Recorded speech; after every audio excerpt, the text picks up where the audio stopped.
Hey guys, today is all about mask reveals. It's a really classic look, and I've got 3 different examples we're going to go over today. And I've got the time codes here so you can jump to the one you're most interested in, or if you're really cool, you can sit and join me for all 3 of them. The secret to these is using masks and groups. Sometimes they're a little bit of a mind bender, but I'm going to try to go slow. Let's just dive right into it. Okay, our first look is a logo and website reveal. I'm going to start by heading over to generators and grabbing a color solid and dropping it right into my project pane. I'm going to make this background kind of a soft gray. Now I'm going to drop in my logo, and I'm going to head on over to the inspector window and increase that scale. Okay, now that we've got our logo dropped in, I'm going to mute the logo, and we're going to start by drawing a line. I'm going to head over to my shape tool here, hit this drop down to get the line, and I'm going to draw a perfectly vertical line by holding down the shift key and sliding down with my mouse. And over here in the inspector, I'm going to reset the parameters to make sure it's dead center. Let's navigate over to shape, and I'm going to bring the width way low. How about a value of 20. Now I'm going to turn on my logos so I can make sure that my line is taller than my logo, which it is. And I'm going to actually color pick for my logo to make that line match the purple. And now let's head on over to the geometry option in our inspector window, and let's play with these control points. This line movement we're going to create is going to use keyframes. If you're not sure what keyframes are, I have a whole tutorial about it. It's really important for you to understand keyframes when doing motion graphic design. So I'm going to link to that video here and also down in the description box. It'll really help you out if you can't follow this tutorial. All right, I'm going to queue up my playhead to the very top of my timeline here. I'm going to make sure I'm selected on the line, and I'm going to create a keyframe here on control points, and I'm going to make the Y values 0. Then again, down in my timeline, I'm going to hold down the shift key while I arrow over to jump 10 frames, and I'm going to create another keyframe here in my inspector, and now we're going to play with these Y values. So for point 1, I'm going to make the Y value a positive 650, and I'm going to make point 2 a negative 650. So you can see that the line is perfectly even top to bottom from the center of the screen. And let me run my playhead so you can see that that line expands from nothing and grows vertically. All right, now let's draw our attention to that logo. I'm going to select it in my project pane and head on over to properties, and I'm going to move the logo to the right side of the screen by modifying the X position. So I want it pretty centered on the right side of the screen. Now I'm going to add a behavior to this logo. We are going to go up to behaviors, top center of the screen, basic motion, and we're going to select motion path. Now, if you look in my timeline, the motion path has been applied to my logo, and by default, it's moving from left to right, and it's going very slowly because that motion path is the duration of my entire logo clip, which is 10 seconds. I'm going to reduce that duration dramatically. We're going to make this 15 frames, and we're also going to change the motion path. Let me zoom out here in my canvas. This second point indicates where the animation is going to stop, and it's out of frame, not what we want. I'm going to head on over to the inspector and drop down on control points. We're going to change the value of point 2 to be the negative of the value of point 1. So negative 874.6. So now that logo is landing exactly where I want it to on this side of the screen.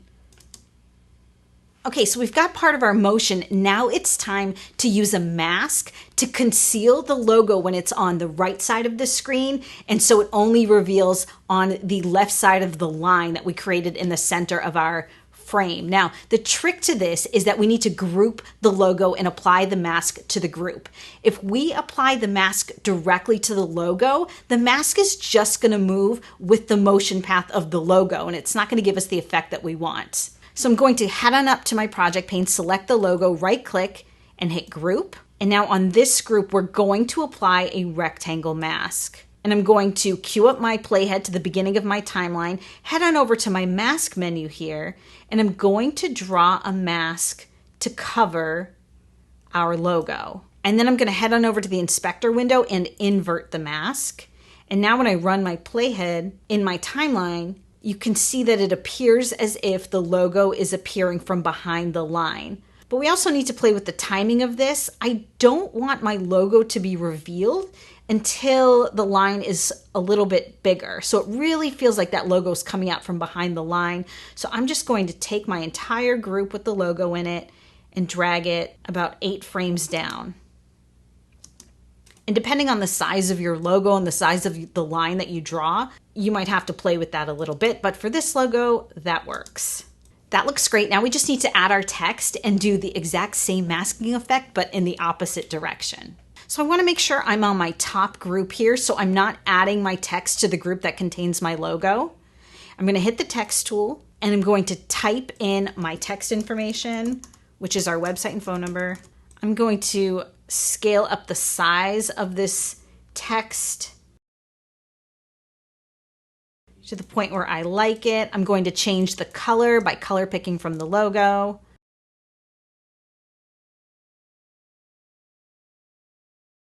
So now that we've got our text all figured out and we know where we want it to land, I'm going to select it here in my timeline or in the project pane, head on up to behaviors and go to basic motion and apply a motion path to this as well. We're going to reduce the length of this to 15 frames like we did for the logo. And once again, our motion path by default has the text flying out the right side of the frame. I'm going to select that text in my timeline. I'm going to head on over to properties in my inspector window. I'm going to queue up my playhead to the end of my motion path. And I'm going to change the X value to where I know I want that text to land. And I'm going to line up the text in my timeline with the logo. So the action is happening at the same time. And now it's time to apply our mask. So once again, we're going to group this text by selecting it in our project pane, right-clicking and selecting group. And I'm going to draw a mask on the left side of the screen right up to that line. And I'm going to invert the mask.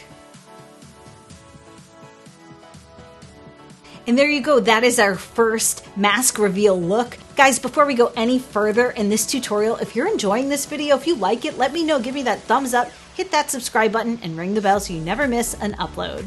Our second look's a little bit more complicated. I'm calling this the back and forth reveal. So again, here in Apple Motion, I'm going to drop in a color solid as a background. This time I'm just going to make it white. And again, we're going to start with a line. So I'm still on my line tool here in my shape menu, and I'm going to draw this time a much smaller line. So I'm going to hold down my shift key and draw a straight line down. We're going to reduce the width on this in our inspector window to 10. I'm also going to make it black, and we're going to go over to properties, and I'm going to reset the parameters to make sure it's dead center. Once again, I'm going to queue up my playhead to the top of my timeline. We're going to go back over to shape in our inspector window. We're going to go to the geometry menu, and we are going to keyframe the points once again. So I'm going to add a keyframe here at the very beginning of my timeline. I'm going to make point 1 and point 2 on the Y value 0. I'm going to head down to my timeline. I'm going to hold down the shift key and arrow over once to jump 10 frames. Then I'm going to go back up to my inspector window, and I'm going to make point 1 a value of positive 100 on the Y value and a negative 100 on point 2. And you can see here that my line is growing just like it did for our first project. I'm going to head on over to properties, and I'm going to look at the rotation line, and I'm going to change the value to negative 15. So we've got a little bit of a slant. Okay, now let's add our text here. I'm going to head on over to the text tool, and I'm going to type in the words back and forth. I'm going to choose a different font for this one. Let's go to Helvetica New Light Standard, and let's choose the condensed oblique option. Let's head on over to appearance and make this text black. Let's go back to format, make sure this text is centered, align, and head over to properties and reset the parameters so it's perfectly centered. And I'm going to go back over to text format and increase the scale. And I'm going to head on over to properties and play with the Y value so it's really centered on our line there. Now let's queue up our playhead to the top of our timeline, select the line that we drew, And I'm going to reposition the line so it's to the left of this text. And I'm going to cue up my playhead now to our second keyframe. This is where we keyframed the control points on our line. So now once it's done expanding, we're going to add a keyframe on the position line in our inspector. And let's head down, let's say 14 frames. And now we're going to change the X value to the exact opposite. So positive 605. Okay, so now that we've got our initial motion, let's add our mask effect to our text. Now in Apple Motion, you cannot apply masks to text. So the workaround is to group the text in and of itself and then apply the mask. So I'm going to select the text in my project pane, and you can see here my masking option is in fact grayed out. And I'm going to right click in my project pane and hit group. And I'm going to rename this group back and forth text, because we're going to be making a bunch of groups here and we want to stay organized. And we're going to draw a rectangle mask around our text.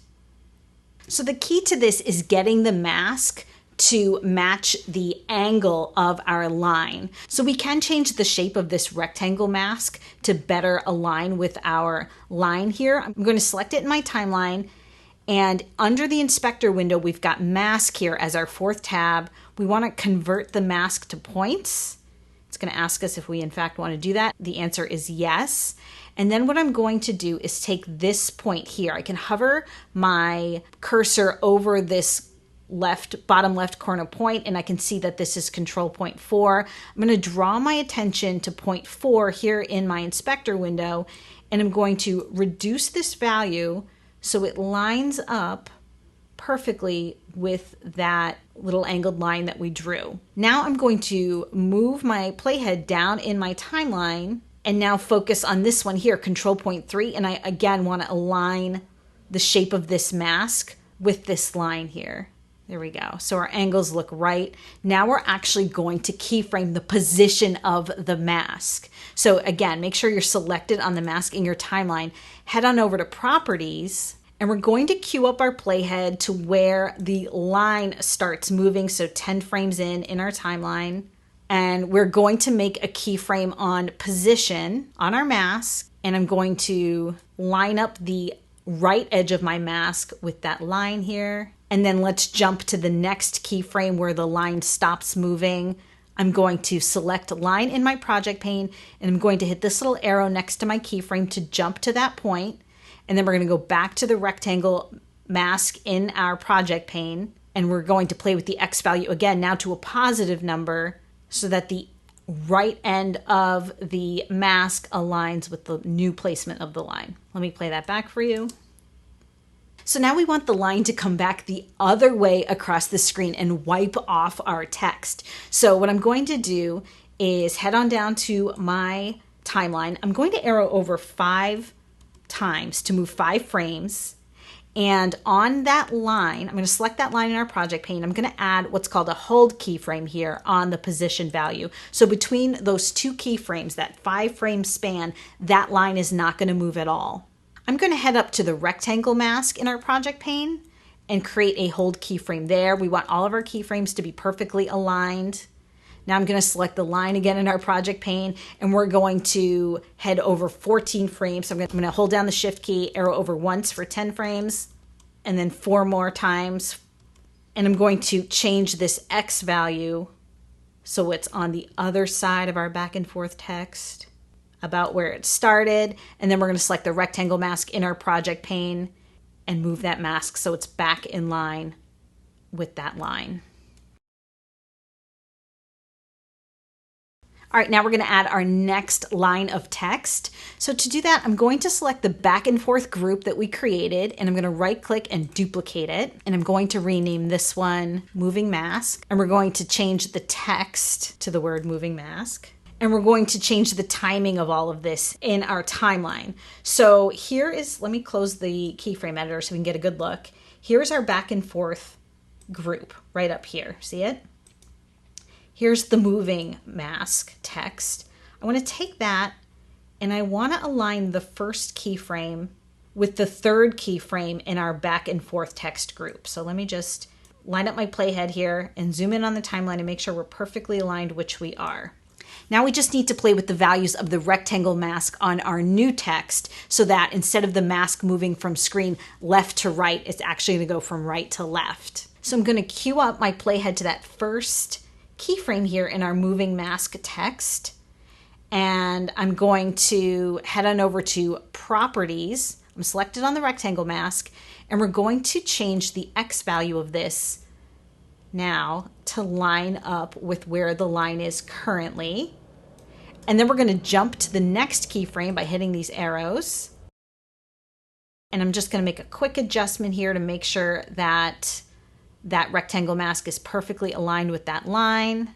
It's a -6.6. And then the next keyframe, I'm going to manually change that, -6.6. So let me show you what I have so far. So we've adjusted the first 3 keyframes in our moving mask group. And now we need to draw our attention to the line and add some more keyframes for the moves here. So I'm going to arrow over 5 frames once again. And I'm going to add another hold keyframe, right? I don't want the line to move. And then we're going to jump over another 14 frames, and we're going to move the line to the right side of the screen again. And again, we're going to draw our attention back up to the moving mask text. Select the rectangle mask, jump to the next keyframe, and again, line that edge of that mask again with that line. Let me play the whole thing back for you. Now you can go back and forth as many times as you need to, depending on how many lines of text you have. I'm going to stop here, but I am going to show you how to wrap up this animation. I'm going to select the line in my project pane. I'm going to head on over to shape in my inspector window. And remember, we played with these control points. I'm going to create a keyframe here at our very last keyframe in my timeline here. And then in my timeline, I'm going to jump 10 frames and change these control points in my inspector back to 0. So the line is going to shrink up and disappear.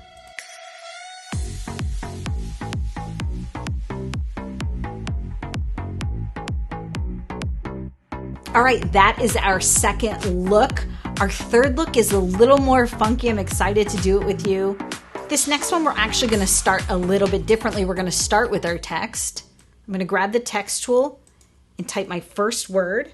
We're going to use the font Dido in all caps. I'm going to center the alignment of the text. I'm going to make it fairly large. Let's go all the way to 288 on our slider. Head on over to Properties, and we're going to reset the parameters so we're pretty centered.